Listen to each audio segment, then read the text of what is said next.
Hey, everybody. It is Wednesday, September 11th. First and foremost, I think we all can remember where we were on September 11th, 2001. Personally, I was in home ec, or what was home ec back then, um, and we were all watching it on TV. It absolutely shook our world, shook our lives. So, uh, remember those folks that lost their lives in 9/11, and remember those first responders that lost their lives or are, serving in their place or battling any type of illness or disease, thereafter. I know that it was pretty significant. Um, so just, think of them today. I did want to pop on here and give you guys an update on my dermatologist appointment. I had one this morning at 8 a.m. I went to see my doctor. She's amazing. Her name's Jenna. She's awesome. She really believes in me, and she's very helpful. Sorry if you hear my cat. He's being a weirdo. I don't even know. They're probably going to fight, so it's going to be all like weird cat screams and stuff. It'll be fine. So I had an appointment with her. We were talking about this thing in my ear, scab in my ear. That's what I'm going to call it, scabby. So we were talking about the scab in my ear. She got an otoscope out, which is a little ear thingy that they put in your ear and they look in there and shit. And she goes, I do see something in there. Which, I mean, first off, thank God, because otherwise I'm crazy. I have to be crazy, right? Like, there's something in there. Okay, that's okay. Okay. I'm not crazy. So there's that.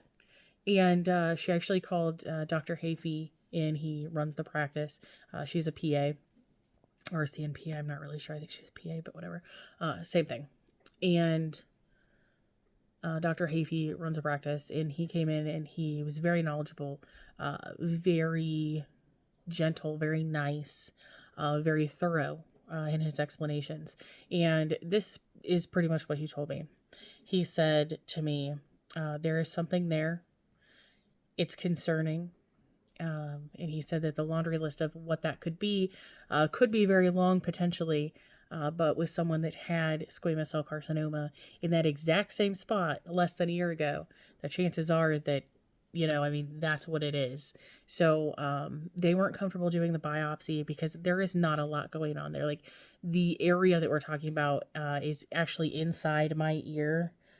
So when the ear starts to close in, if you were to, squeeze your finger in there or whatever, that's where we're at. That's where we're talking about. It's not officially in, like the inner ear or any of that stuff. It's not close to the bones of the ear or any of that stuff.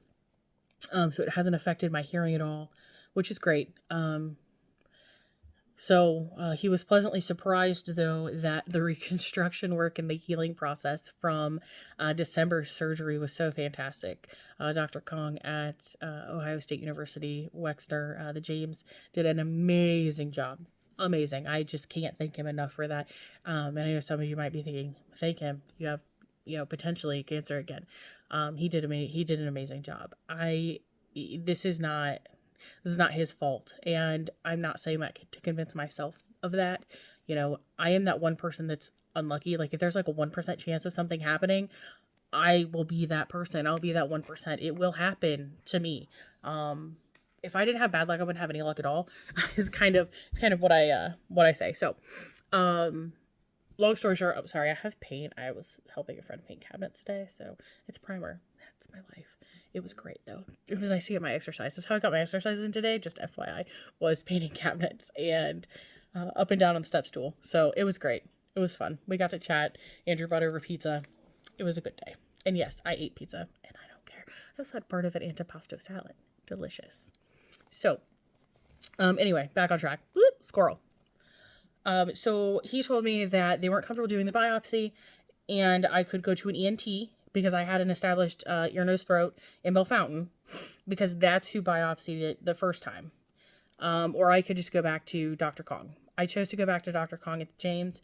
I think that that's the most appropriate course of action for me. And I think that he's going to do a fantastic job. And I'm very excited to go back to him because I want to know what's going on here.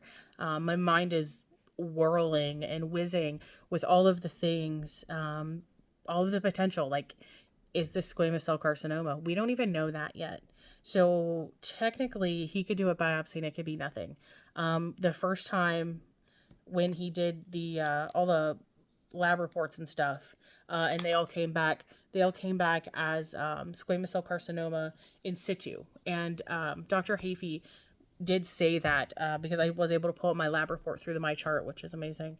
And he did say that it did say that it was in situ, which is basically like baby cancer, like it's like pre-cancer. So I don't know what this means, but my concern is that there's something in there already, and it hasn't even been a year. I mean, folks, it's been 9 months. 9 months since my first surgery. Actually, pretty much almost exactly, to be honest. So it's definitely concerning.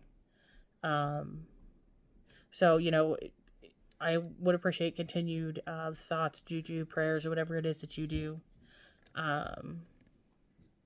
I know that my mind is a disaster right now with all the things that it could be. I feel like I'm finally on a better track with my health journey. I'm doing things like exercising. I'm doing the right things. I'm eating the right things. I switched to decaf coffee, y'all. And if anybody that knows me knows how much coffee I used to drink, and it was all like unleaded coffee, like it was the full blast coffee. I mean, y'all, it's a big deal. It's a big deal.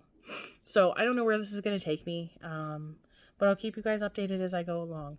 I think that as far as my weight loss journey goes, obviously I'm still on that path. I do think that some days it's a little harder. Days like today, it's a little harder to not eat the pizza, to eat better, because I am so emotional and I'm such an emotional eater, like I always have been. So keeping my hands busy is key. I didn't have a hook big enough for that blanket, y'all. In my last video, I didn't. So I had to order a hook that big. It was ridiculous. But I did actually make some dish rags with some scrubby yarn, so it's really cool. I'm excited to try that out. So I think that's pretty much it. That's what I know. I go next week to go see Dr. Kong. So I know the folks at the James are great. And we'll just see where it goes from there. So everybody have a great day, and we'll see you later. Bye.